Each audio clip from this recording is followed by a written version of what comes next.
Aquí estoy.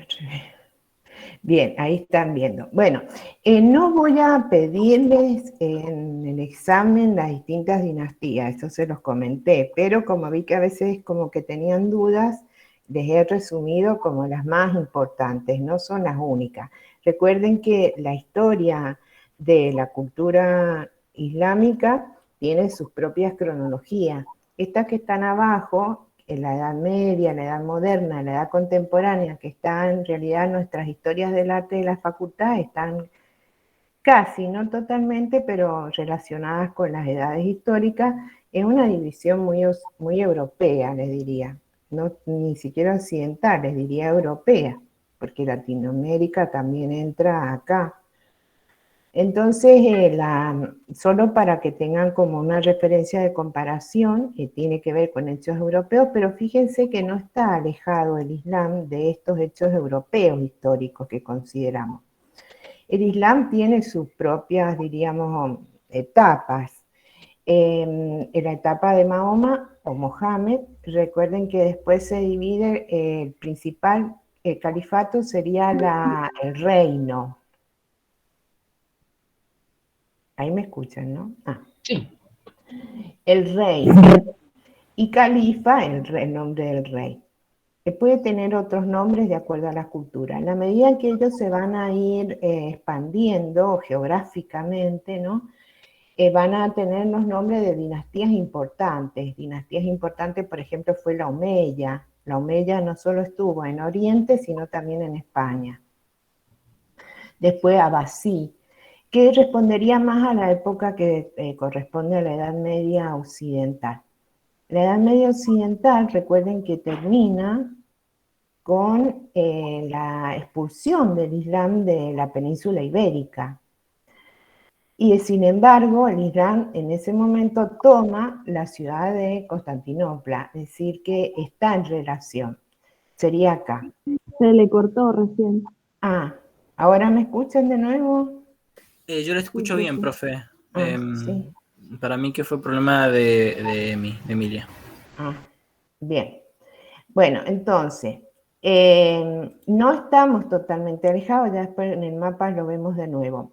Lo cierto es que después de sería contemporáneo a la Edad Moderna, recuerden que la Edad Moderna empieza, para que se ubiquen con el Renacimiento, en torno al fines del siglo XV, 1400, fines del 1400, aparecen los grandes imperios musulmanes. Los turcos otomanos, que son los que toman Constantinopla finalmente. Antes de ello, el imperio Timur, el imperio safavita en Persia y el imperio mogol en la India. Esta es una época también en el campo artístico de mucho esplendor.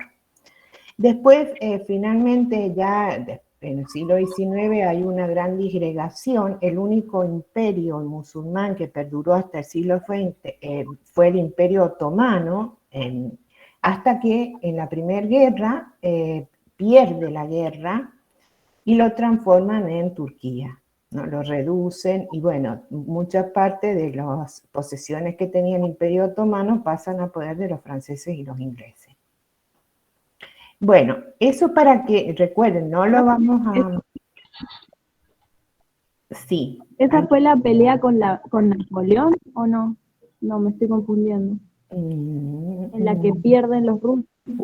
No, eso fue en nuestro siglo XX.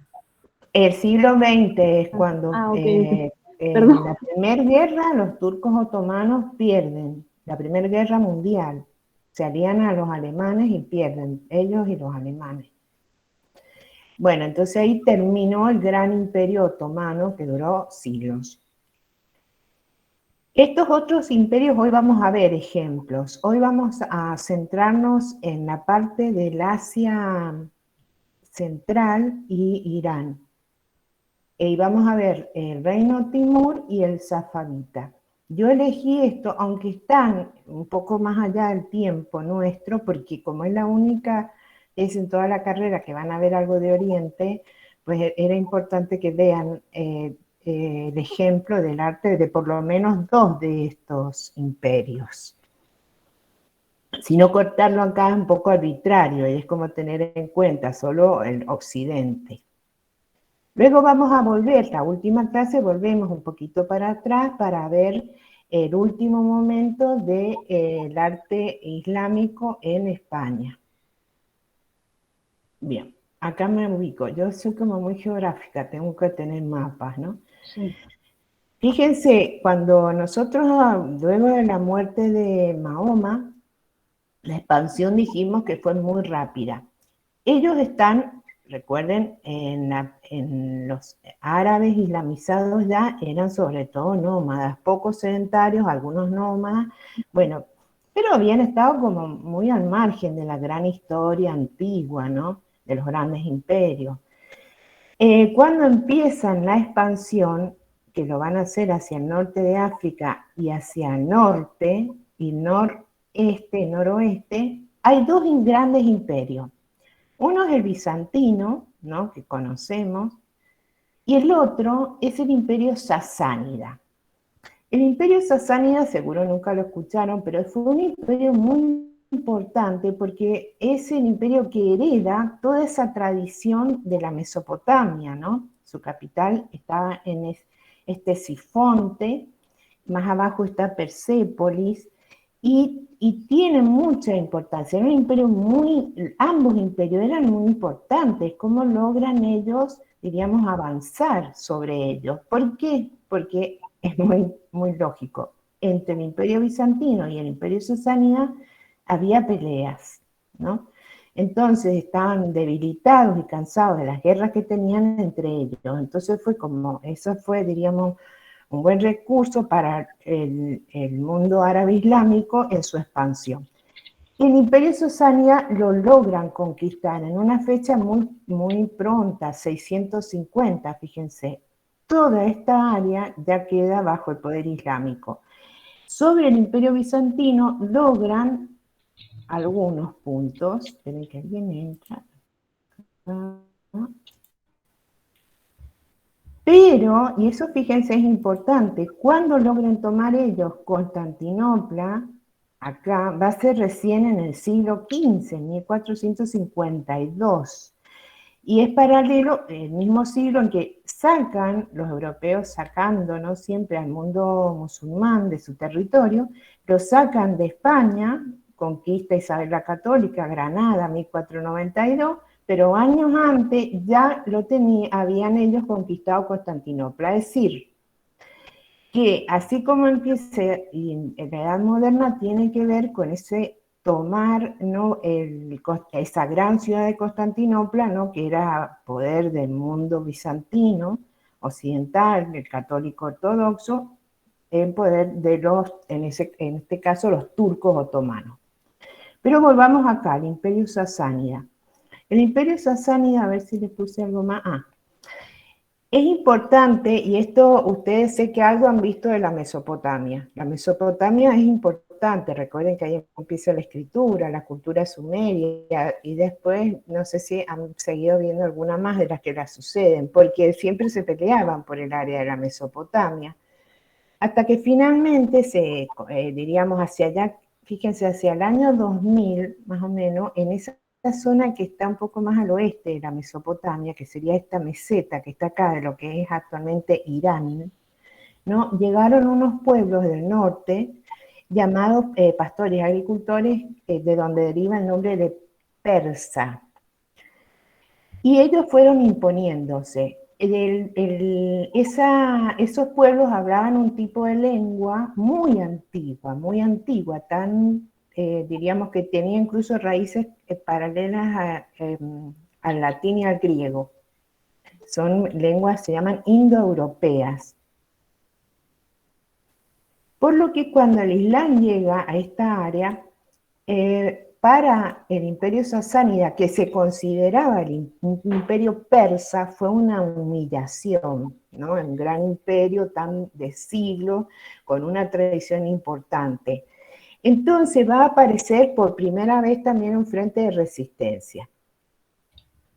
La resistencia se va a dar sobre todo con el idioma y con algunos aspectos culturales también. Por supuesto que se hace el trasvase de las religiones que tenían antes los sasánidas, que no eran islámicas, al Islam, pero se continúa, hay continuidad en el uso del idioma persa, que convive con el árabe.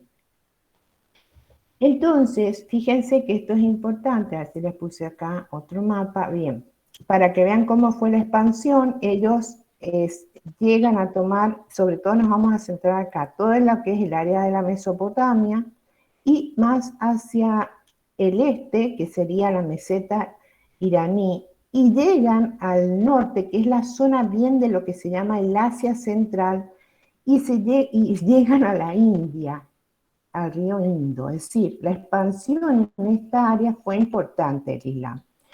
En esta área es donde se hablaba el persa y el persa continuó.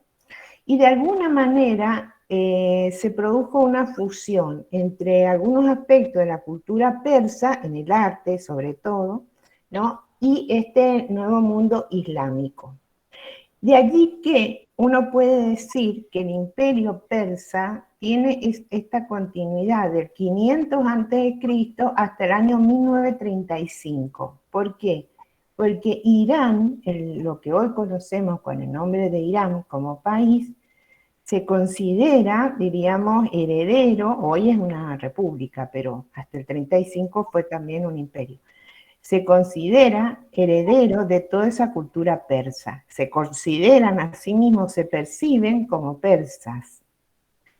Y su idioma principal es el persa. El árabe se usa sobre todo para, bueno, para el Corán y para la religión, para otros aspectos también, pero en la literatura, hay una literatura muy importante persa, y se escribe casi, diríamos, igual que el árabe, es decir, usan las características de la escritura arábiga, aunque hay algunos cambios de letras y cosas.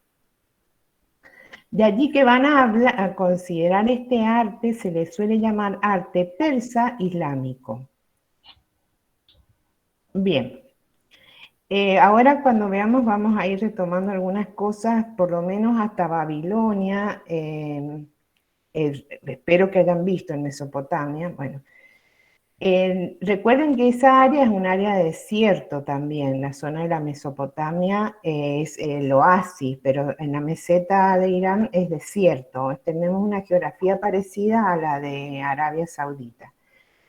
Vamos a centrarnos, ya avanzado en el tiempo, desde al principio, bueno, hay otras dinastías, pero como han quedado generalmente ruinas y ya no es tan fácil, diríamos, también mostrarles a ustedes y explicarles a partir de las ruinas, me centré sobre todo un poco más adelante, fíjense, en el año 1336, en la segunda mitad sería el siglo XIV, cuando aparece un conquistador muy importante que fue Tamerlán, que es este que está acá, este señor dibujado, ¿no?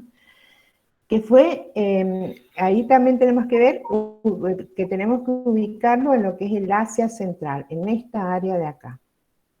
Es un área que tiene contacto mucho con la cultura mongólica, ¿no? No sé si la han sentido, si tienen alguna duda y me avisan por cualquier cosa. Entonces, fue un gran conquistador, hace un gran imperio, feroz y muy malvado. Bueno, como conquistador fue violento, tiene impiedad con el enemigo, muy cruel, pero bueno, era parte, diríamos, de los grandes emperadores de ese momento. También lo fue Suleimán, ¿no?, el Grande, y Genghis Khan, que fue un gran conquistador también mogol. Entonces, bueno, tenemos estas figuras, estos grandes conquistadores que son terriblemente violentos y crueles, pero a su vez, y eso nos va a interesar, se destaca por un gran amor a las artes, un mecenazgo sobre el saber, y uno de sus descendientes, Babur, fundó el gran imperio mogol de la India. El imperio mogol también es un imperio islámico. Ahí, profe, le quería preguntar, Sí. más o menos, desde cuándo empieza la historia de Mongolia o los mongoles, porque no No, lo identifico tanto como cultura, porque me cuesta, como no he escuchado mucho, entonces... sí. Bueno, no, es mucho anterior. Lo que pasa es que tienen ese gran jefe que fue Gengis Khan y después ellos se convierten al Islam, ¿no? Pero es anterior, son grupos, todos estos son grupos, él es de origen mogol incluso, son grupos tribales, ¿no? Que viven en estas áreas, ¿no? Ahí está Mongolia, para que lo ubiquen, ¿no? Y las fronteras tiene etapa prehistórica también todos estos grupos. Lo que pasa es que son grupos que se mueven mucho, toda esta área, para que se ubiquen, estamos más allá del Tíbet, ¿no? En lo que es el Asia Central, y expandiéndonos al norte de China hoy, es un área de estepas, son pueblos nómadas, la mayoría. Hay algunos pueblos agricultores, pero la mayoría son nómadas y eso implica mucha movilidad. Recuerden que los chinos hacen la muralla contra ellos, ¿no? Contra ese pueblo. Por lo tanto, si son nómadas, eran sobre todo ganaderos, se dedicaban también al saqueo y a lo que sería el comercio, a veces trasladando de un lugar a otro, ¿no? Pero son muy buenos jinetes, por lo tanto muy buenos combatiendo. El movimiento que hay acá generalmente implica movimientos en todos lados, porque ellos se movían, recuerden que los hunos también vienen de estas zonas de las estepas, ¿no? Y empujaron a todas las migraciones en Occidente. Y ellos también se van a ir moviendo, bueno, no vamos a alcanzar a ver del arte mogol en la zona islámico, ¿no? Pero el gran jefe es Gengis Khan. Lo cierto es que este señor Tamerlán está un poco más acá, en esta área, ¿no? Y en realidad el núcleo de la formación del arte islámico persa va a ser esta área, ¿no? Más acá. Acá se va a producir una fusión de elementos anteriores, pero que tienen mucho de una revisión por parte de ahora del Islam. Y vamos a encontrar las primeras respuestas en este lado. Lo que pasa en la India, acá me estoy yendo por China, la India, que también hay ejemplos de la India, arte mogol o en estas áreas, es por influencia de esta área. Es decir, el núcleo creativo va a estar sobre todo acá y de acá se va a expandir. Bueno, acá tenemos la ciudad principal de Tamerlán y del imperio, es la ciudad de Samarcanda. Ahí la ven. Porque es interesante, fíjense que nos estamos yendo como a la otra punta del mundo, bueno, tan alejado toda esta realidad nosotros que hasta ni los países conocemos mucho, porque acá, fíjense, aparece algo que es fundamental, que se llama la ruta de la seda. La ruta de la seda no era una sola ruta, eran varias rutas, ¿no? Es decir, una red, diríamos, de rutas, sobre todo comerciales, que producen un intercambio muy fluido y sobre todo desde China, también desde estos países orientales, a Occidente. De allí que es importante, porque acá no solo tenemos las grandes caravanas, ¿no? De comercio que le interesaba a Occidente de Oriente mucho. Le diría más que Occidente a Oriente, pero si bien hay algunas cosas que llegan desde Oriente también, desde Occidente, perdón, la mayoría llegan desde Oriente a Occidente. Esa ruta cruza, ¿no? Bueno, el norte de China va por Asia Central y después baja, ¿no? Baja y va lo que es Teherán ahora, por Irán, hasta finalmente llegar a Damasco en Siria y a Bizancio, Constantinopla y de ahí a Europa. Por lo tanto era muy larga, fíjense. Especias. Recuerden que estamos en una época en donde las especias, la pimienta, por ejemplo, era fundamental para conservar las carnes, porque no tenemos heladera, no tenemos forma de conservar. Entonces las especias eran muy importantes, la pimienta, por ejemplo. Bueno, otras. Y profe, ¿esta Sí. ruta era exclusivamente mercantil? Sobre todo era mercantil, pero bueno, también habían otros que viajaban por estas rutas, porque estaban se sabía cuáles eran, tienen bajadas, algunas ciudades, también había una marítima acá, pero bueno, era, por ejemplo, para trasladar muchas cosas era complicada, esta se usaba mucho.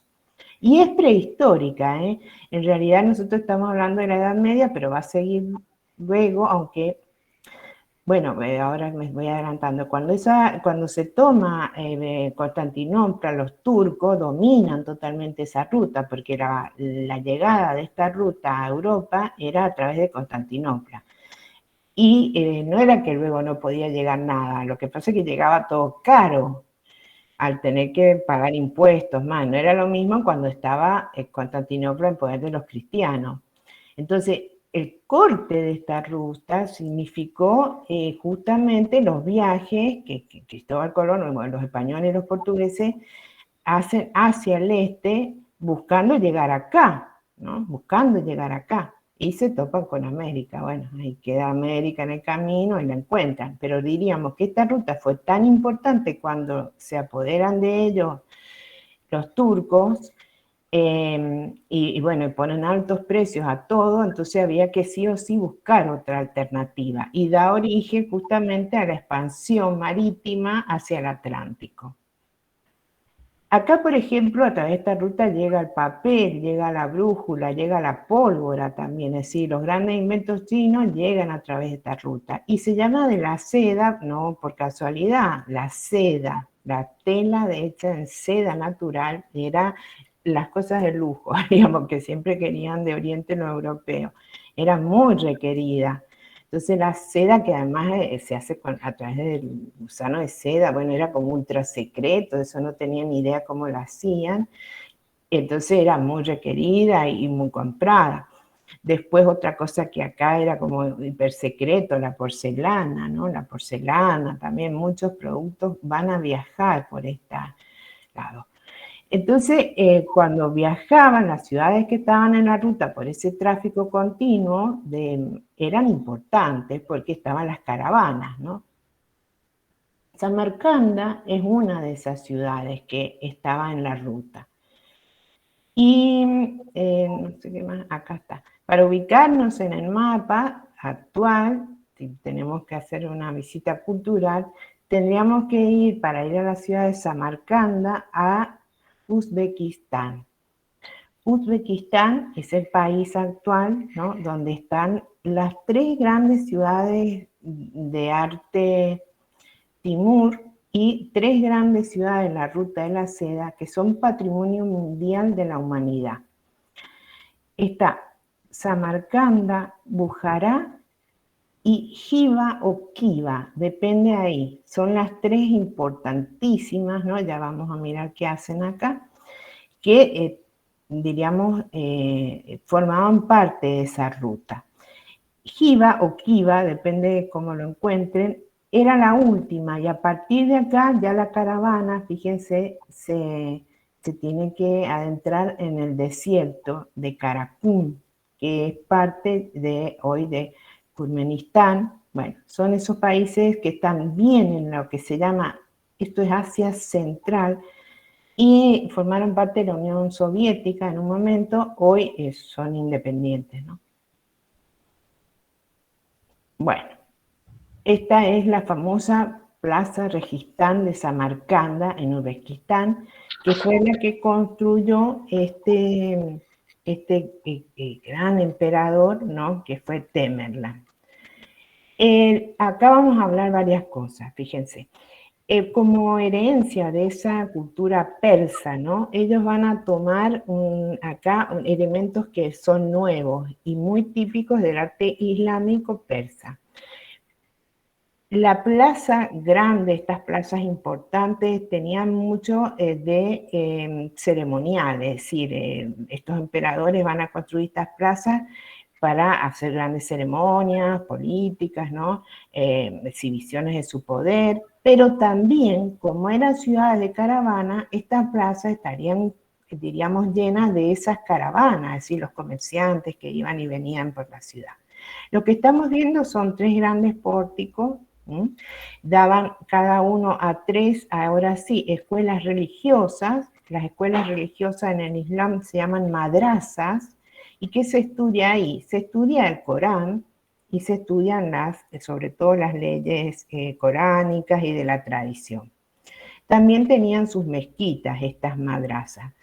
Acá aparecen unos portales muy especiales, es algo que ellos han tomado de la arquitectura persa, con un tipo de arco distinto a lo que hemos visto hasta ahora. En los minaretes, fíjense, son distintos y aparecen como con una sección circular, todo revestido en color. Bueno, vamos a ir por partes. Si lo vemos en plano, bueno, para que se ubiquen, es muy simétrico. Bueno, tenemos acá esos 3 portales dan lugar a patios interiores donde estaban estas escuelas, con galerías, bastante abierto. Y vemos otro cuadro. ¿Cómo se llaman estos portales, estos grandes portales? Se llaman Iwan, así como está escrito acá, Iwan. Iwan es un elemento de la arquitectura islámica, pero de origen persa. ¿Y qué es lo que es? En realidad, bueno, es eso que le estaba diciendo yo. Es un portal, es un espacio intermedio, ¿ven? Entre el espacio exterior y el interior. Hay un espacio intermedio. Está abovedado. Está abovedado con una bóveda de cañón apuntada. Es cerrado solo por 3 de los lados y un lado abierto. Bueno, ese elemento, por ejemplo, enmarcado por un rectángulo plano, ¿no? Lo que les permite ubicar acá en forma de paneles ornamentación. El Iwan es un elemento fundamental en la arquitectura islámica de Oriente.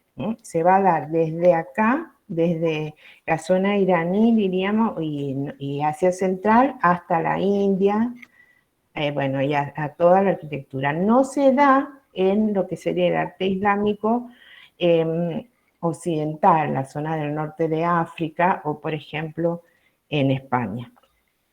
Porque, como yo les dije, es de origen persa. Acá vemos también un tipo de arco especial, es un tipo de arco, a ver si se los puse acá, a ver, ¿ven? Es un tipo de arco apuntado, ¿ven? Apuntado, pero no es un semicírculo. Es un arco que le vamos a llamar arco persa, para no darles el nombre tan complejo que tiene. Acá vemos un Iwan, ¿ven? Este es el interior de un patio de esas madrazas. Y lo que tiene en particular también este pórtico, que fíjense, en una escala menor se repite en 2 niveles. Generalmente esto es muy común en los patios internos, ¿no? Aparece repetido. Como es, diríamos, bueno, una zona intermedia que se usa, generalmente en las madrazas se usa mucho, acá no sé si se alcanza a ver, para estar en grupo, conversar, estudiar. Y el principal puede servir también para ubicar a un personaje importante o dar entrada a algo importante. Fíjense, estas se las coloqué porque van a ver espacios exteriores alfombrados. Esta foto, estos lugares los usan actualmente, porque también los espacios exteriores se usan como lugar de oración de los viernes si la mezquita es pequeña, no alcanza para toda la comunidad, se extienden las alfombras hacia el exterior. Fíjense que al final generalmente del Iwan aparecen también lo que llamamos mocárabes. ¿Se acuerdan? Esa suerte de formas muy orgánicas que parecen como estalactitas, creo que habíamos dicho. Bueno, el arco también es distinto. Yo les voy a llamar arco persa islámico. El nombre, diríamos, el nombre es más complicado, pero se llama arco de 4 centrados. Es un arco complejo geométricamente de hacer, pero para que pensemos, no es, fíjense, o lo veamos acá, si hacemos la línea, no es un semicírculo, sino que sería como un círculo, un segmento de círculo expandido, ¿ves? Como que acá se expandió la línea, ¿no? Y le da esa forma. Y esto lo van a encontrar más apuntado. Recuerden que todo arco que tiene una punta se le llama apuntado, ¿no? Lo van a poder encontrar más apuntado, es decir, más en vertical, o a veces, creo que les puse acá, ven, se estira más, como que se estira, ¿no? Y queda como más horizontal, pero es el mismo típico arco persa islámico.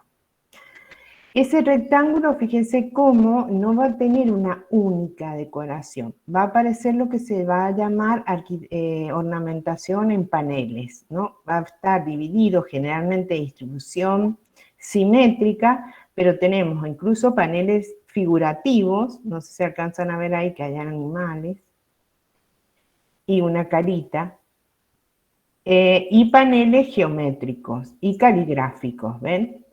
Bueno, cada panel es distinto, pero la distribución es simétrica. Bueno, y hay una suerte de cubrir todo, sobre todo los edificios más importantes. Algo que no me quiero olvidar. Ese arco islámico persa, ustedes recuerden que yo al arco, ¿se acuerdan cuando hablamos del arco de medio punto? Lo traslado en el espacio, tengo un semicilindro, por lo tanto una bóveda de cañón. Lo giro sobre sí mismo y una cúpula. Bueno, ellos hacen lo mismo con este arco, lo trasladan en el espacio y tenemos ese tipo de forma abovedada. Y si lo giramos, también podemos generar una cúpula. Por lo tanto, cuando Profe, sí. disculpe, No, no, ¿con qué se cubre ese arco? Bueno, eso es importante. Sí, la arquitectura generalmente en el área que es del área de Irán, como en Mesopotamia y en esta zona de Asia Central, es en ladrillo cocido. Y se hace con una cimbra y en ladrillo. Y se cubre con cerámica, pero a veces azulejería, es decir, cerámica de tipo azulejo. Pero a veces también el mismo ladrillo tiene el color, algo como muy típico de esta zona. Bueno, fíjense, acá por ejemplo, que es una de las cúpulas, también son todas esa idea de transformar las formas, ¿no? Estas cúpulas se llaman cúpulas gallonadas, ¿no? O articuladas y todas cubiertas con azulejo. Nos muestra también un gusto por lo ornamental y por el color.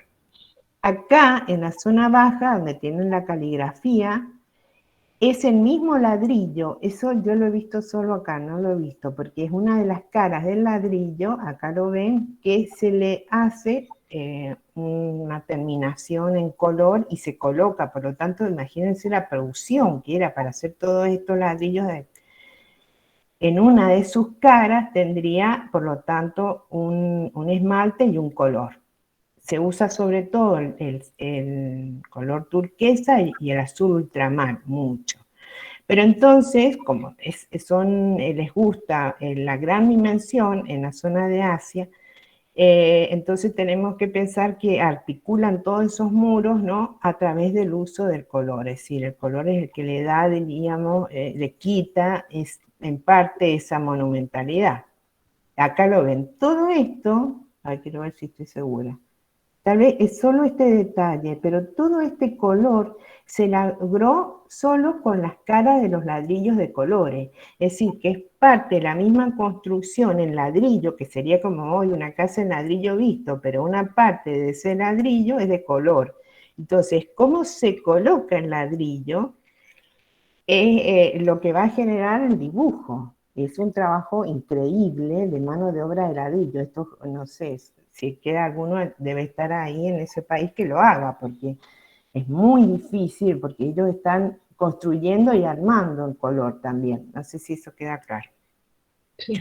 Recuerden que la traducción de la construcción, eso es importante, retomen eso desde la Mesopotamia, en esta área, esto bueno, no es la Mesopotamia, es más al norte, Asia Central, la construcción en ladrillo tiene una tradición importante, tanto cocido como sin cocer, es decir, en adobe como cocido. Entonces se heredan tradiciones que vienen de siglos, porque no está la tradición de la construcción en piedra, por ejemplo. Bueno, y la otro tipo de revestimiento, que también ellos van a realizar un proceso muy importante en el trabajo de la cerámica, de revestimiento, que son con azulejos, con imágenes, ¿no? Generalmente de origen vegetal o caligrafía, por ejemplo. Bueno, eso sería el azulejo, la pieza, ¿no? La pieza generalmente cuadrada, que tiene dibujos. Cuando una pieza tiene dibujo y el color, el dibujo está incorporado, si no está pintada sobre, sino incorporado al proceso de cocción, se le denomina mayólica, que eso yo me he olvidado de ponerlo por ahí. Bueno, entonces ellos hacen esas, ahí lo revisten también así. Predomina mucho el mismo tipo, todo. Es diríamos, como un manto, dice un autor, es como colocarle una tela, ¿no? A un edificio, es como un manto que lo cubre. Y profe, ¿la ausencia de imágenes figurativas tiene que ver con la prohibición de la religión o no? Sí, pero algunas hay, ¿no? No tanto, pero hay, ya van a ver cómo aparecen. Acá incluso por contacto con la China les pasa a ellos, ¿no? Porque bueno, justamente están en esa ruta, eso es importante, me da pie para decir. Cuando uno traslada todos esos objetos que vienen de la China, que muchas veces también eran imágenes religiosas chinas o, no sé, venían budas, se han encontrado budas en Europa que venían desde allá, ¿no? Desde esa zona de Oriente, o figuras de dioses orientales en Europa, así que se trasladaron por esta ruta. Acá también se sabe que los veían. Y telas, las sedas estampadas y todo eso que viene de allá trae imágenes. Esas imágenes circulan y se ven. Eso es importante porque eran un modo de circular las imágenes.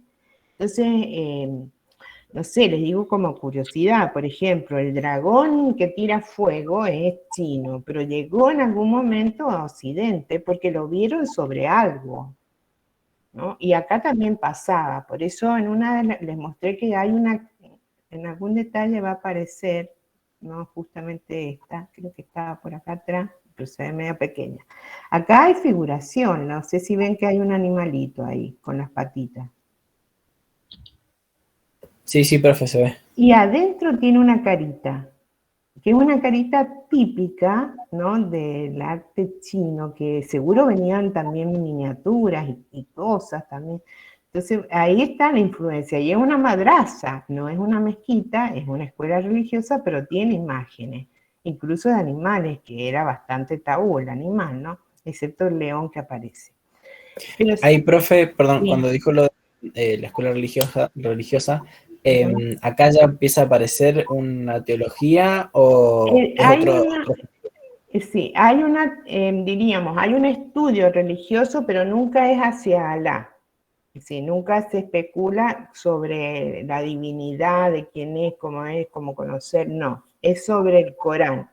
Hay que estudiarlo, saber todas las leyes, la interpretación del Corán, ¿no? Sí, en esta parte, y es propio de esta área, incluso hasta hoy, las madrazas son como muy importantes. También es importante acá, que acá no solamente en estas escuelas se estudiaba religión. Cuando hablo de estudiar religión, recuerden, es estudio del Corán, había que aprenderlo, entender las leyes, todo lo que sí, es una interpretación sobre el Corán y la tradición también del Islam. Pero sí es importante que en esta época se estudiaba mucho astronomía. Yo no se los puse porque tuve que seleccionar, pero hay un gran observatorio astronómico que crea él, inmenso, para estudiar el movimiento de las estrellas, astronomía, matemática, geometría, ciencias. Continúan también algunos estudios de medicina, ¿no? Avanzan, leen a los griegos, ¿no? Traducen, hay una gran filosofía, también leen a los filósofos griegos, es decir, no solamente están estudiando, están en una época de mucho esplendor en Asia en cuanto al conocimiento, van mucho más avanzados que otras partes del mundo. Profe, Sí. en relación con los judíos, ¿los musulmanes también se circuncidan o no? Yo eso me va a quedar la duda, porque la verdad es que no estoy segura. No he sentido que lo hagan, pero no te podría asegurar si todos. Sí me da pie para que sepan que en estos imperios vivían comunidades judías, ¿eh? Durante el Islam, en el mundo islámico, han vivido comunidades judías mucho.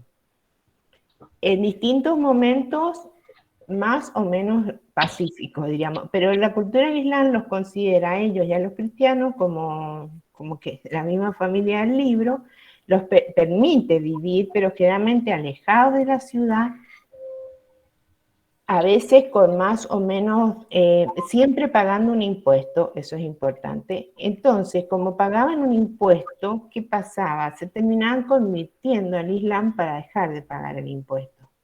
Entonces, la conversión muchas veces era porque les tocaba bolsillo. Claro. Entonces, los dejan vivir a los judíos, hay barrios judíos importantísimos en estas, cuando veamos Granada también, en estas ciudades, pero médicos también, pero pagan un impuesto. Y cristianos dependen mucho también del emperador, porque a veces hay emperadores que eran mucho más tolerantes, otros eran más cerrados, otros por ahí se cansan y como que los echan, pero en general vivieron bastante más en el mundo islámico los judíos que en el mundo cristiano, que eran más perseguidos. Y recuerden que la Isabel la Católica, cuando saben quién es todo, Isabel la Católica, la que manda Colón, bueno, América, bueno, conquista Granada, eso lo vamos a hablar la clase que viene, pero ella echó a todos los judíos del reino de España, los echó, después que le pagaron la campaña, ¿no? Le pusieron dinero ahí para que hiciera la campaña militar, los echa, que son los famosos judíos sefardíes, porque ellos van con un dialecto dentro del idioma hebreo, un tipo. Y se van a Turquía, se van con Suleimán, se van con el Imperio Turco Otomano, muchos. Hoy los españoles le están dando la ciudadanía si uno prueba que es judío sefardí, después de siglos, ¿no?, que lo echaron. Sí, en las comunidades cristianas son más perseguidos que en el Islam, los judíos. Profe, otra pregunta, así Sí. también de curiosidad, porque el cristianismo y el Islam tienen como territorios, ¿no? En países hasta la actualidad. ¿El judaísmo es más como una cultura de nómade? Lo que ¿Tuvo su pasa, territorio? no, los judíos estaban donde era actualmente Israel, En Jerusalén. en Jerusalén y otros pueblos. Lo que pasa es que ellos se levantaron contra el Imperio Romano. Creo que fue en el año 79, bueno, antes del 100. Se levantan, sí, se acuerdan que el Imperio Romano, bueno, habrán visto con la época del mismo Jesús, era dominio del Imperio Romano, todo eso, eran provincias del Imperio Romano. Estaba bajo el poder del Imperio Romano, nadie se le ocurría levantarse contra el Imperio Romano, que era impresionante, pues los judíos sí lo hicieron, y bueno, los terminaron, perdieron, ¿no? Hay toda una, bueno, los sitian finalmente en un lugar. Cuando pierden, ellos, los romanos, diríamos, se los llevan a la mayoría como esclavos a Roma. Algunos quedaron pocos, entonces ahí se disolvió, pero eso fue, imagínense, eso fue como antes del año 100, no les quiero dar el año exacto, no me acuerdo, pero y desde el año 100 que se van como esclavos, bueno, luego algunos empiezan a estar más libres, ¿no? Finales del Imperio Romano, ya los romanos terminaron y empiezan a vivir en distintas ciudades europeas, pero ya no vuelven allí, porque bueno, después el Islam conquista ese territorio rápidamente, ¿no? Recuerden que se expande. Y recién, después de, creo que eso algunos tal vez se acuerdan, me ayuda, creo que fue después de la Segunda Guerra y de lo que pasó con el Holocausto, les vuelven a dar Israel. Pero el tema es que ahí ya estaban los palestinos. Claro. Y ese problema nunca fue solucionado. Sí. Sí, es cierto, ¿ven a donde rezan ellos ahí, donde reza ese muro? El muro. El muro famoso es el muro que estaba el templo, ¿no?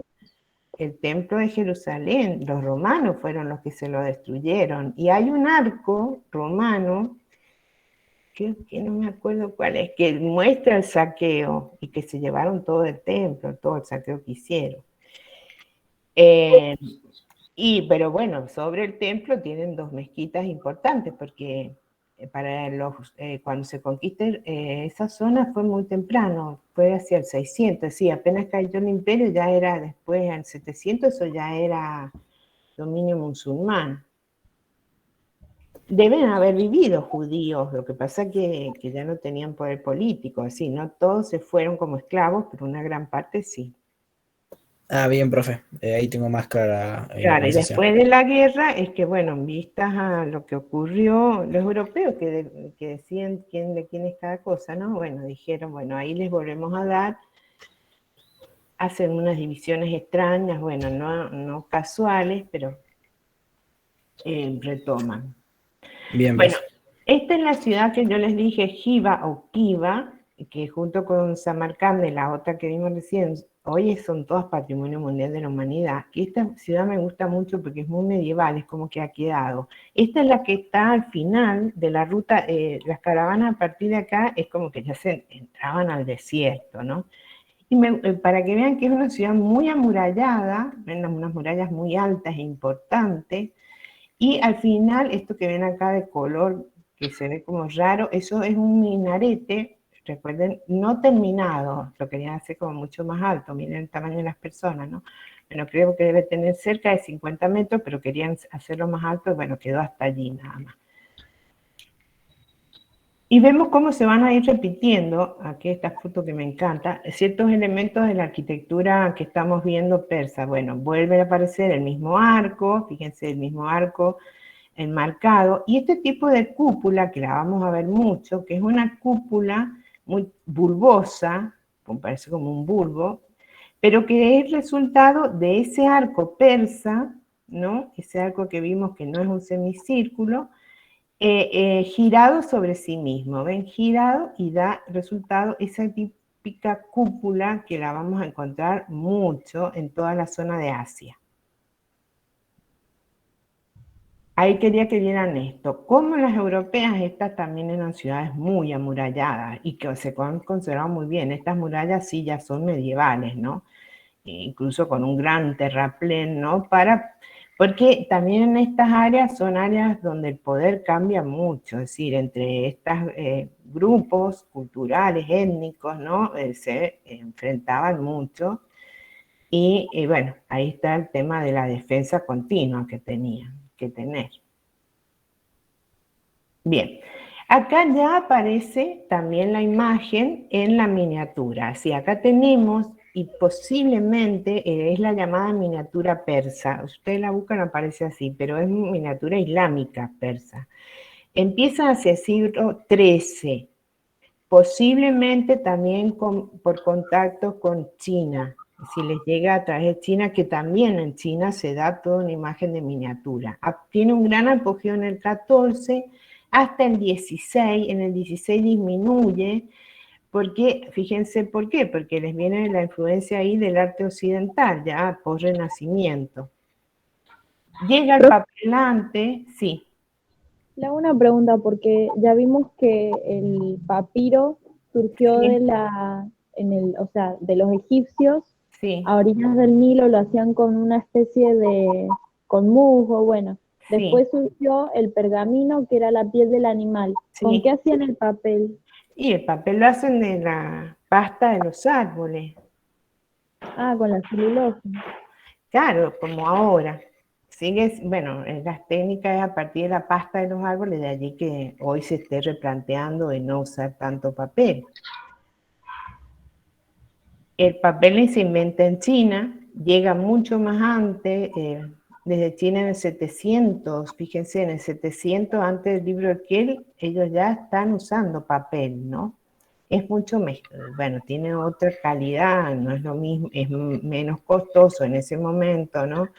Entonces se optan por ello. Este tipo de representación es muy típica de este tipo de miniatura persa. Esta es de la época, fíjense, un poquito posterior, ya tenemos, para que se ubiquen, es del siglo XVI,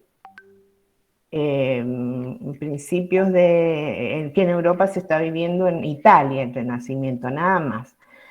Se construía generalmente, esta es una escena de un sabio meditando, me decía el tema. El sabio meditando está en el centro de la composición, pero no totalmente simétrico, un poco hacia la derecha, fíjense, y ha estructurado sobre todo la imagen a partir de una construcción arquitectónica. Es decir, acá tenemos un edificio, fíjense que incluso repite como el arco que vimos recién enmarcado con el rectángulo, puertas, vemos un espacio donde está este sabio meditando, ¿no? Y a otros personajes, como uno que llama a su puerta, es decir, podríamos decir que mientras él está como en una actitud de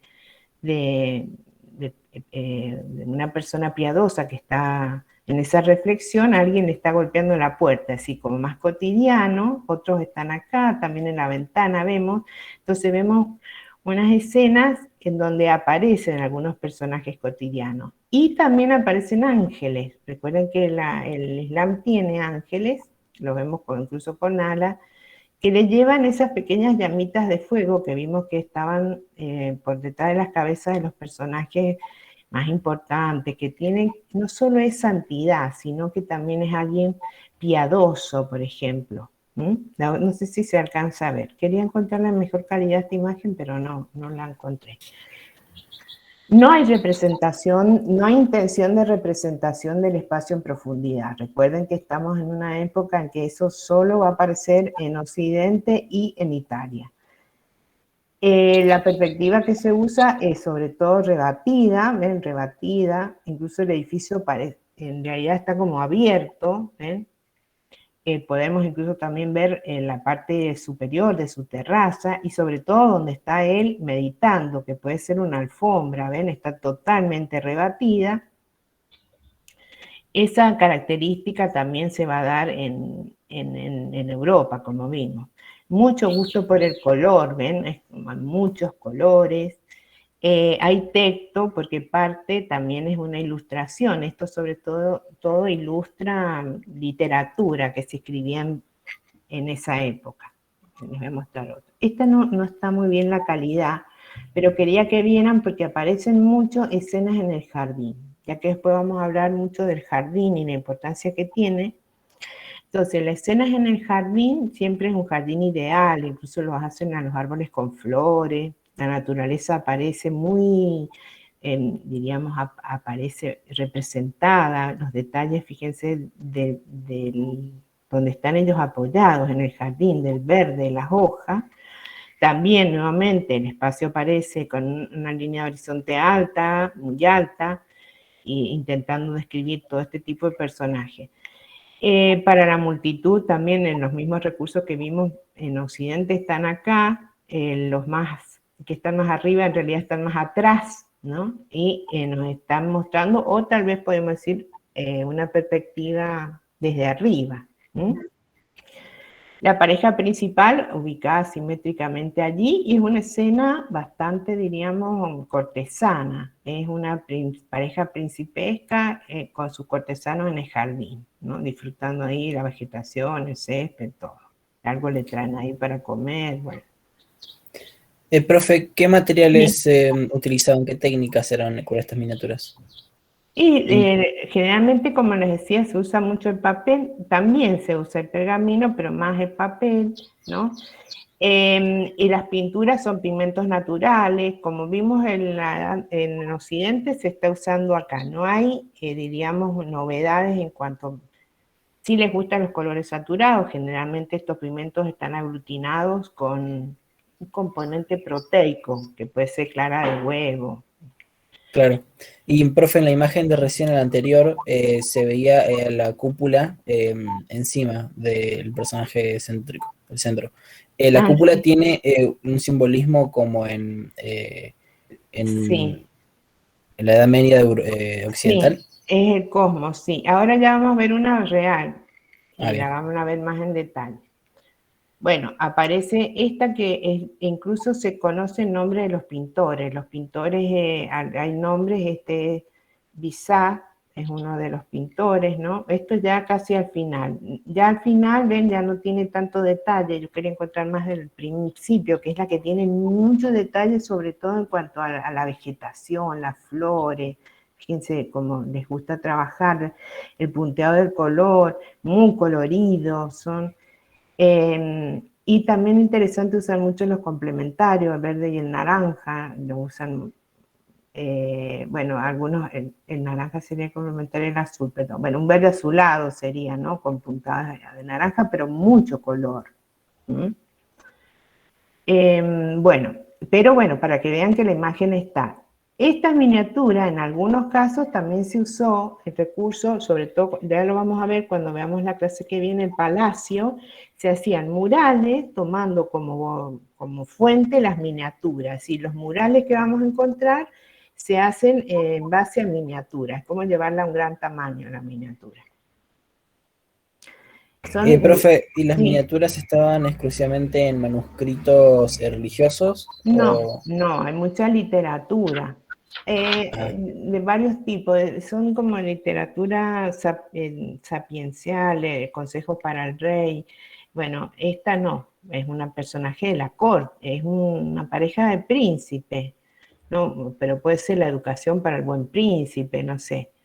Pero también mucha ilustración hay en libros de medicina, bueno, esas no se las puse, pero son muy, muy originales, de cómo operar una catarata en el ojo, cómo sacar un diente. Ese tipo de ilustración está también. Está mucho también describiendo fauna, flora, es decir, en ese tipo de ilustraciones también. No son justamente libros religiosos, porque recuerden que como no pueden hacer ni a Mahoma ni a Alá, pues sí, de la vida de los emperadores, de las vidas de los emperadores sí se hace, los emperadores sí se los representan, ¿no? Estos emperadores importantes y grandes sí están representados ellos. ¿Está claro ahí? Ese es un punto importante que quede claro. Sí, sí, profe. Bien. Este incluso, no lo puse acá el nombre, pero es la recepción de Temerland de unos embajadores. Ahí debe ser, no sé, tal vez. Bien, fíjense que hemos estado en el Asia Central, vimos Samarcanda y Khiva, que no está acá en el mapa. Bujará también es importante, ¿no? Bueno, son grandes ciudades de esa ruta de la seda. Cuando se llegaba acá se tienen que bajar y se pasaba por acá. Y ya fíjense acá, o se iban por el mar Caspio, creo que, hasta Estambul. Y de ahí llegaban a Occidente. La ruta esa terminaba. Hacia el 1500 aparece un imperio muy importante, acá ya sí en lo que hoy es Irán, ¿no? Que es el imperio safávida. El imperio safávida fue el gran enemigo del imperio otomano, diríamos, lo que tuvieron siempre peleas. Pero se va a ubicar, sobre todo, el núcleo principal es la ciudad de Isfahán, una ciudad muy importante actualmente en Irán. Después vamos a ver las ciudades de Shiraz, ¿no? Que están actualmente en Irán. Por supuesto que lo que hoy queda de Irán es un núcleo pequeño, pero el núcleo principal de ese, diríamos, de lo que es este arte islámico persa, ¿no? Y se extendía hacia un lado y hacia el otro, tomando incluso lo que hoy es Irán, ¿no? Con Bagdad. Irak, perdón, con Bagdad. Bien. Isfahán es, como vimos acá, una ciudad muy central del actual Irán.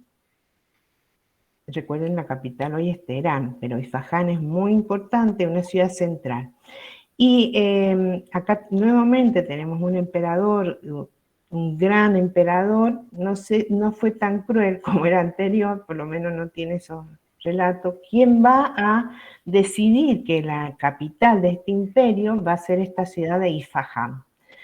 Él está también fines del 1500, se llama Abbas el Grande o Abbas I, decide hacer la capital en Isfahán, no por casualidad, esta es una vista antigua de la ciudad de Isfahán, que también amurallada, sino porque primero está muy cerca de un río, recuerden nuevamente la geografía, es un oasis de cultivo, y sobre todo porque él va a abrir Irán sería el Imperio Safávida en ese momento, a las rutas comerciales ya holandesas e inglesas, ya están, ¿no?, los europeos, que venían por acá, ¿no?, por el Golfo Pérsico, y hacen Shiraz y Faján, ¿no?, suben por acá.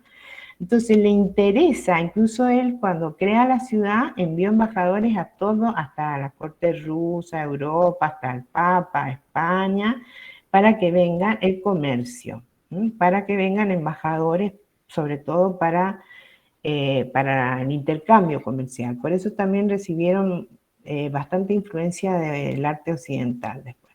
Bueno, me voy más rápido. Acá fíjense, esta es una miniatura donde lo muestra a él, ¿no?, en un momento en que recibe a varios embajadores, ¿no? Bueno, no sé, debe ser todos estos que están acá sentados, ¿no? Y en una de estas fiestas, ¿no?, o fiestas, recepciones, ¿no?, las mujeres ahí danzando con los músicos. Esto está en uno de sus palacios, una pintura mural que está en los palacios. Y si la vemos, es semejante a esas miniaturas que vimos antes. Sí, distinto en algo, un detalle, no sé si lo van a ver solo, que viene de Occidente, que es el uso, fíjense el color, fíjense cómo va creando volumen el color. Como un sombreado, profe. Pero, claro, eso porque estos están trayendo también de regalo pintura occidental. Entonces en la pintura occidental ellos están advirtiendo ya esos volúmenes más netos, ya no son esas figuras tan planas que vimos en la miniatura, y también algo de perspectiva, pero más lento, va a aparecer, ¿no? Pero en el color es evidente, la influencia del claroscuro, ¿no? Aparece y genera volumen. Bueno, este es él allí, ¿no?, en la corte, y esto fue una de las cosas que hacen en Isfahán, que es una gran plaza, esta es una foto actual, ¿no? Es la plaza del Meidán, la vamos a llamar así, o la van a encontrar con nombre, por supuesto, en persa sería, o Plaza Real. También tiene declaratorio como Patrimonio de la Humanidad del año 79. Es una gran plaza, es la segunda plaza más grande del mundo. Está después de la Plaza Tiananmen de Pekín. Tiene 512 metros de largo por 163 metros de ancho. O sea, que tiene 5 cuadras y un poquito más, y casi 2 cuadras, para que lo ubiquemos nosotros en las medidas, de ancho. Es inmensa, es un gran rectángulo. Él lo va a hacer, esta plaza es real, importante. Piensen que esta plaza, ¿con qué sentido? Primero y principal, también pensando en el intercambio comercial, en las caravanas, porque de esa ruta de la seda baja una caravana hasta Isfahán. También porque venían, ¿no?, para recibir a todos esos embajadores como plaza de ceremonia. También porque le gustaba el juego de polo, parece que ya en esa época se hacía, y jugaban acá. Sí, tiene varios usos, pero sobre todo concentra en la plaza, ¿no?, los edificios más importantes. En esta área está el mercado, ¿no? El mercado que sería, bueno, la venta hasta hoy, ¿no? No solamente es mercado de fruta y verdura, ¿no?, de objetos, de todo. La venta importante estaba acá. Todo lo que rodea la plaza eran, en su momento, no sé hoy, pero eran todos también para venta, eran comercios. En este lado está el Palacio Real, enfrente del palacio una mezquita personal. Pero lo más importante es esta gran mezquita, que es conocida como la Mezquita Real, que fíjense cómo se gira en relación al eje de la plaza. Ese giro es para que se oriente hacia la Meca. Esta es una de las grandes joyas, diríamos, la Mezquita Real de Isfahán, del arte islámico en Oriente, ¿no?, en Irán. Sigue la misma tipología que vimos recién. Es una mezquita importante en cuanto a su tamaño, ¿no? Acá la vemos. Pero como se va hacia atrás, e incluso gira, no está simétrico al eje, entonces esa monumentalidad, ¿no? Diríamos que tiene como recurso que como que la contradicen, o que si fuera simétrica, estuviera enfrente, sería mucho más imponente que hacerla así de costado. Igual es la más alta que hay, ¿no? En la cúpula. Toda esta área era el área comercial, es decir, toda en esta área había distintos comercios, me supongo que actualmente también debe haber.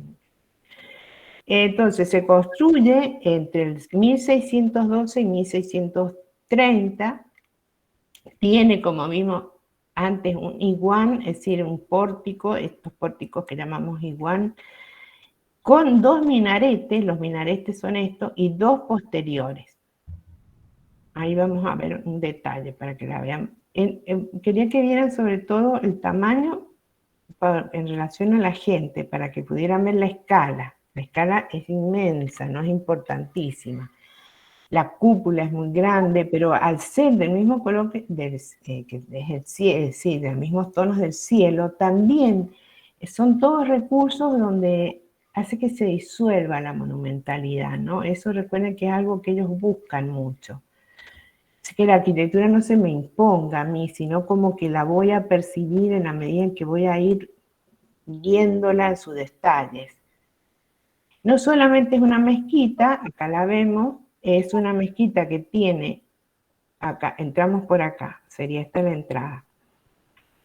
Un patio, como vimos, tiene todas las mezquitas con una fuente central, una sala de oración.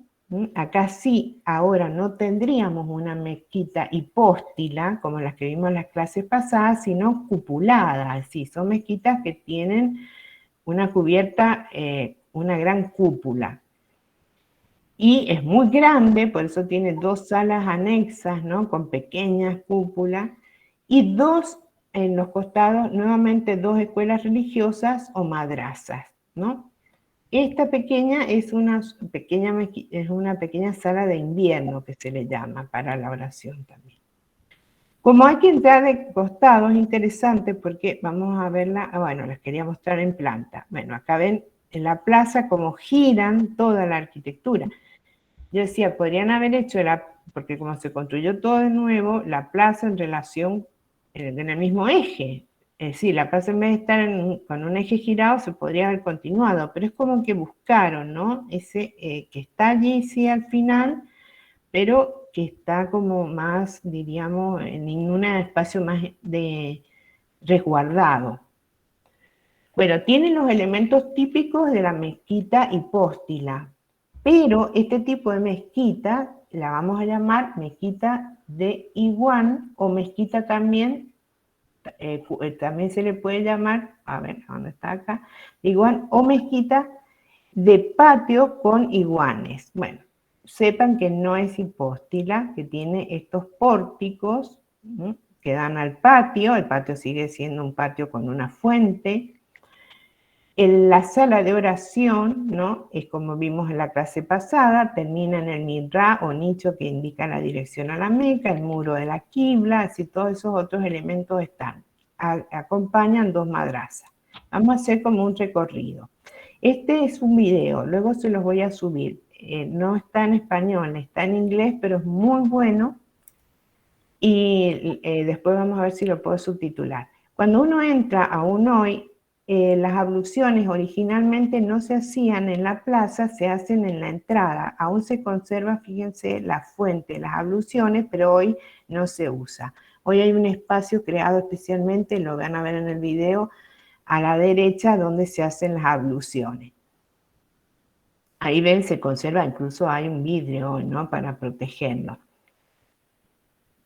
Sobre eso, sí, yo estoy acá y miro hacia arriba, lo que van a encontrar ya son los espacios cupulados, ¿no?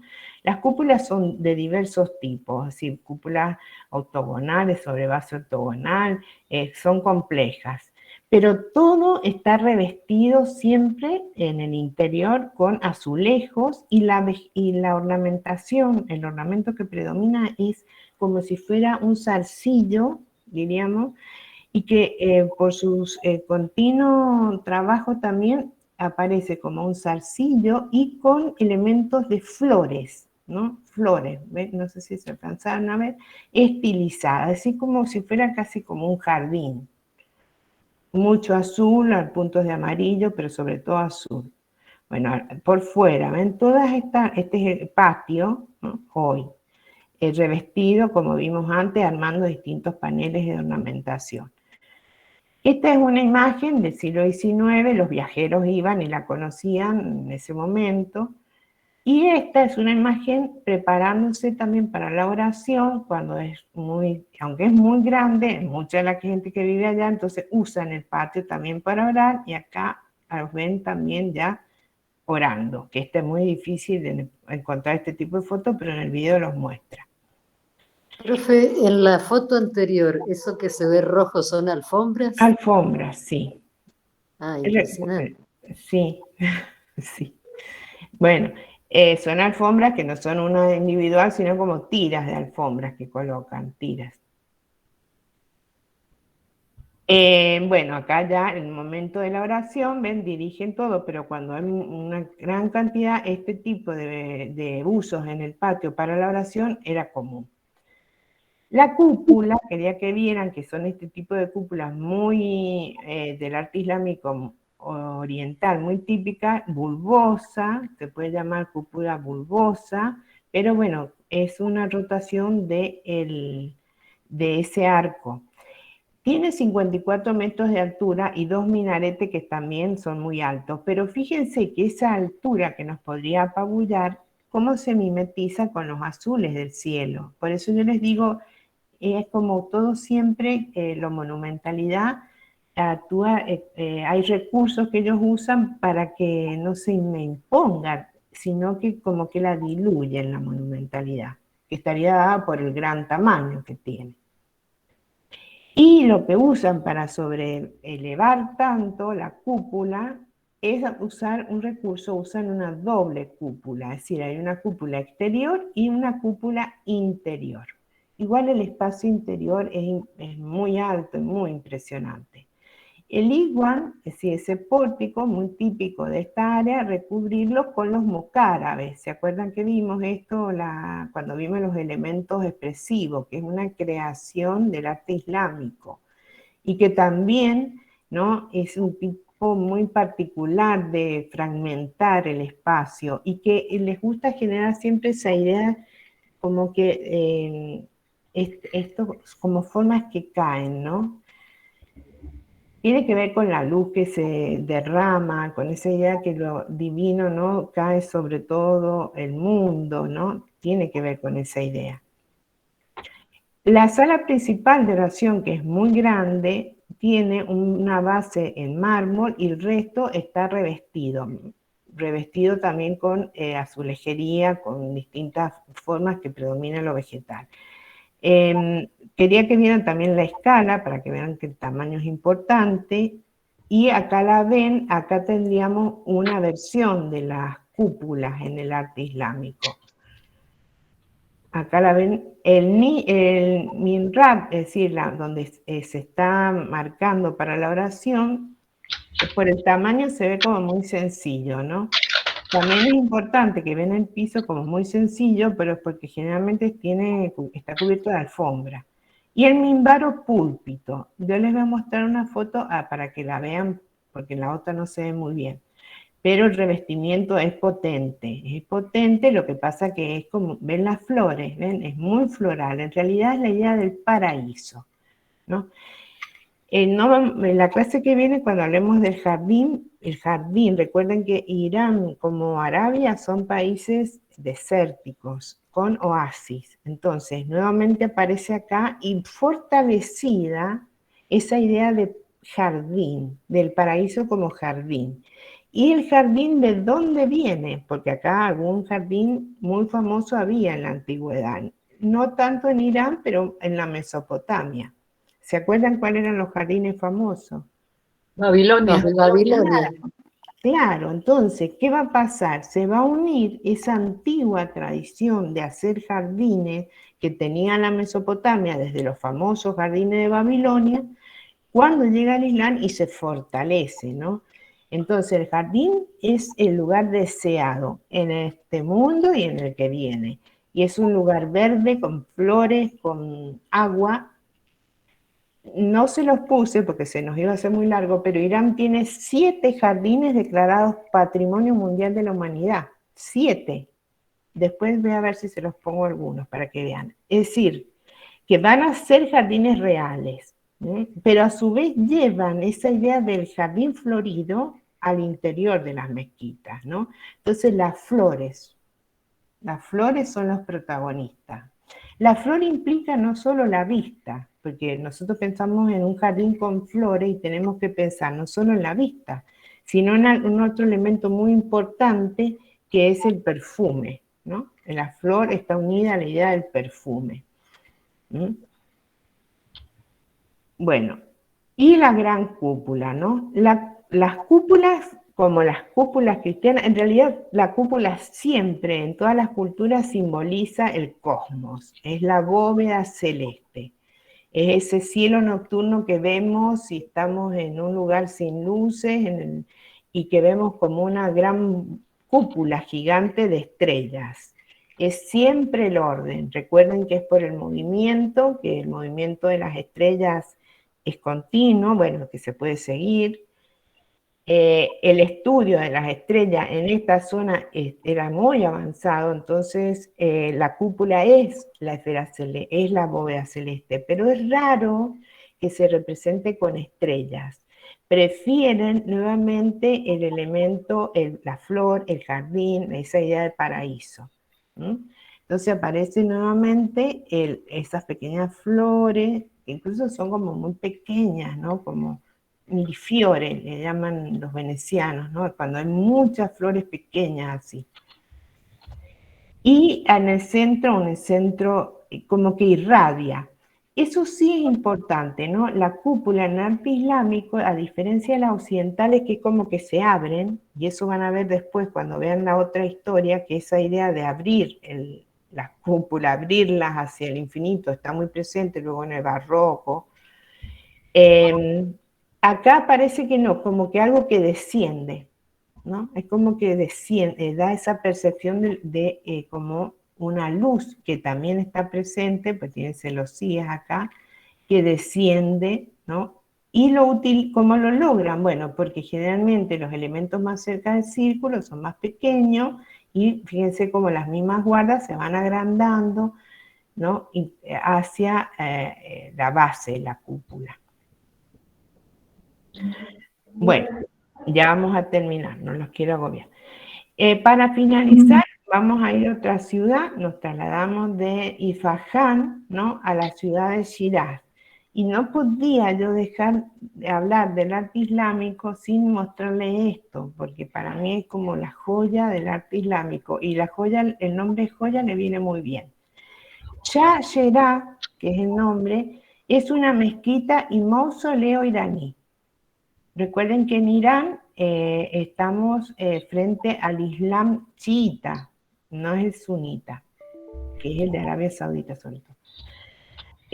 Bueno, que tienen mártires y bueno, no tienen exactamente los mismos dogmas, pero bueno, hay 2 mártires chiitas importantes allí. Por lo tanto, esta construcción que vamos a ver, este edificio, no solamente es mezquita, también es mausoleo. Está ubicado en esta ciudad que tiene otros lugares muy interesantes, Shiraz. Es el tercer santuario más importante en Irán aún hoy. Y va a tener algo que es tan alejado de la estética occidental, que creo que por eso me gusta, que es el mosaico de espejos. Es cierto que la construcción de este edificio de Shah Cheragh empieza en el siglo XIII, pero el trabajo de la adición y la recuperación de todo ese mosaico de espejos ha continuado hasta hoy, sobre todo porque también es un área de terremotos. Tiene un patio anterior, Shah Cheragh, con un espejo de agua.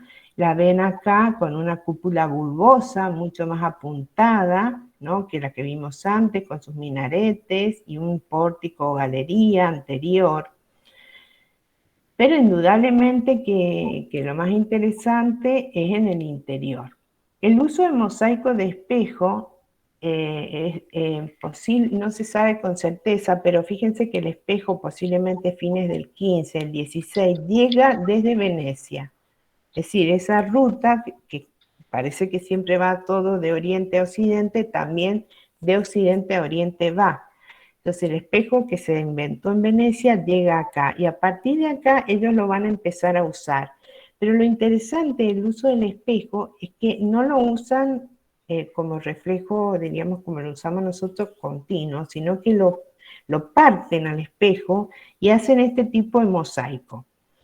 Generalmente desde una línea, a veces lo usan en muchos lugares, ¿no? Lo muestro en Yashirá. Esa es la tumba del mártir, con iluminación, que hoy hay iluminación eléctrica, pero recuerden que gustan siempre de este tipo de lámpara que se le llama de araña, lámpara colgante y que arma círculos de luces. Aquí las ven, por supuesto que el mosaico de espejo genera un brillo impresionante por la misma luz, ¿no?, que tiene. Y es de una manera, bueno, es complejo el significado, pero demostrar, recuerden cuando hablamos de esa idea de que lo único inmutable para el Islam es Alá.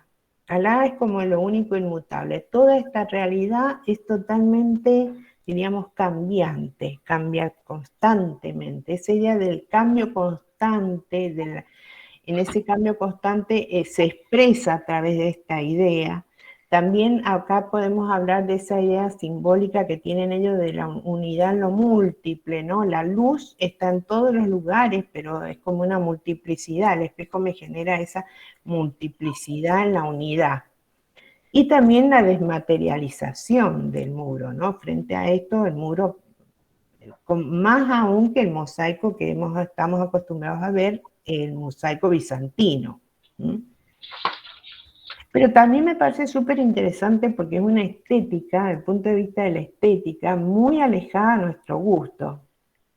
Yo cuando muestro esto, y nunca lo han visto, les parece como extraño. Tengo como todos los calificativos, ¿no? De extraño, de que también que cosa rara, ¿no? Que brillante, porque es otra estética. Bueno, acá les puse algunas palabras de un escritor y arquitecto, ¿no? Dice cómo se crean atmósferas, cómo se crean cualidades, ¿no?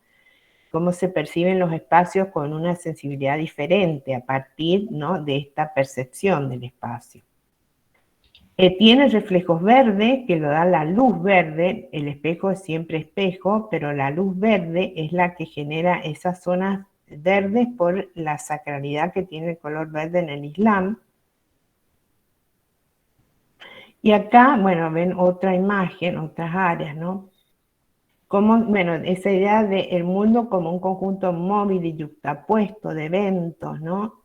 Pero con un orden que da la divinidad. Así que tiene un significado, tiene un simbolismo, pero es un simbolismo abstracto, ¿no?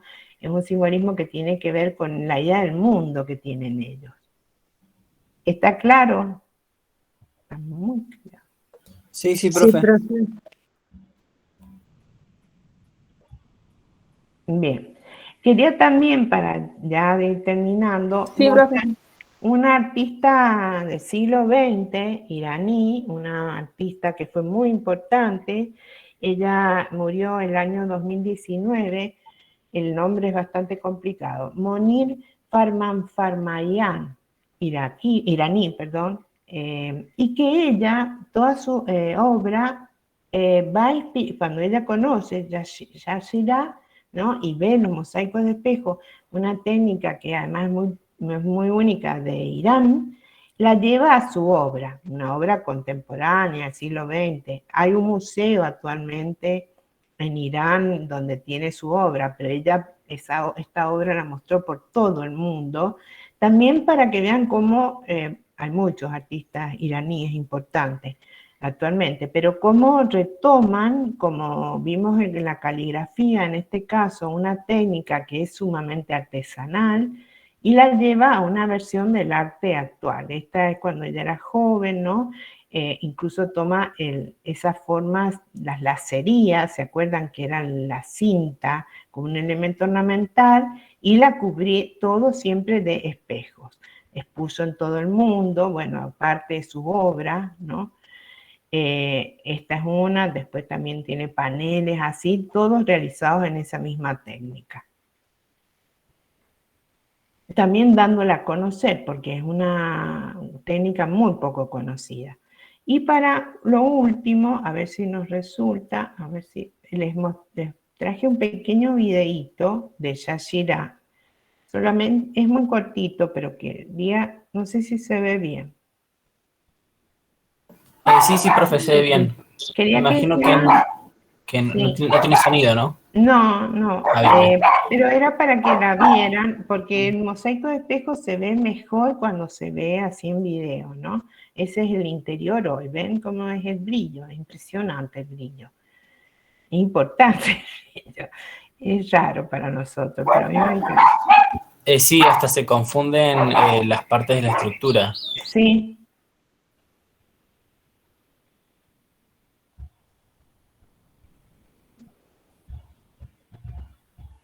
Bueno, esas es otras partes que son más, hay otras áreas que no tienen en la parte del mosaico, tienen otra ornamentación, pero creo que al final mostraba una gente allí, quería que vieran. Esta es alguien que la hizo, que estuvo ahí, ¿no? Muy casero, pero me gustó por eso. Profe, ese tipo de trabajos con espejos, ¿se ve solamente en Yashirá o hay No, hay en muchos algún otro otros lugar? lugares. Lo usan muchísimo y también en edificios civiles, pero solo en Irán. No hay otro lugar que lo haya visto yo. Miren, ahí están separadas las mujeres y los hombres. Por eso aparecía esa suerte como de división. Pero es impresionante. Va, a mí me parece increíble. Sí, Me parece de algo tan distinto a lo que estamos acostumbrados, ¿no? claro. Otro concepto de estética, como usted Sí. decía. Uh-huh. Bueno, eso es para que tuvieran. El otro es muy bueno, el video, eso se los voy a subir porque es más largo. Pero esta era como para que concluimos con un pequeñito video, ¿no? Como para que la vean. Bien. Bueno, dejamos acá. Esperen que les voy a hacer una captura de pantalla para la asistencia. Y la monumental, ¿cómo expreso la monumentalidad? Bueno, por el tamaño, pero la superficie, el tamaño es uno de los recursos, ¿no? Pero también si no está articulada la superficie, una superficie muy articulada se desvanece, diríamos, la monumentalidad. La esfinge, por ejemplo, la esfinge, piensa, la esfinge se me impone por el tamaño. Claro, claro. Yo voy, la encuentro las pirámides, la arquitectura egipcia es sumamente monumental, pero no solo el tamaño, la simetría, por ejemplo, se impone más una percepción de algo simétrico que asimétrico. Está bien. Y todo lo que si el muro es liso, se me impone. Me pone como una cosa ahí, como un límite importante, ¿no? Ahora, en el momento en que yo intervengo al muro, ya sea que le coloco ornamento, lo que sea, ya pierde la monumentalidad, ¿se dan cuenta? Girarla era no colocarla ahí, si yo la ponía en el mismo eje de la plaza, era como poner, diríamos, lo más importante y ya el eje fundamental se iba a ir allí. Al estarla inclinada, pierde eso. Pierde esa simetría central que la hubiera convertido si la coloco simétrica. Que la ponían al derecho si hacían la plaza continuando el eje. Y también, profe, al no estar simétrica o no estar recibiendo el eje, destaca más, ¿no? La tengo que como descubrir, es como más efectos, más sorpresa, ¿no? Entro a la plaza, imagínense, entran además a esa plaza, porque es como, y van a verla porque es inmensa, pero la descubren, no es lo mismo descubrirla simétricamente diríamos, a ese lado menor, pero si estuviera en el centro, la cúpula, que estar así, diríamos, más a un costado. Y querían que los otros edificios destacaran más. Claro, que lo otro también. Claro. Que no la mezquita sea la protagonista. Sí, la mezquita, no, nada tiene que ser, porque en realidad nada, una mezquita, ¿no? recuerden que la mezquita marca, y por la oración que se hace, buscan que sean espacios introspectivos. El mismo hecho que tenga un patio, que nunca pierda ese patio, ¿no? No tiene que tener contacto con el espacio cotidiano,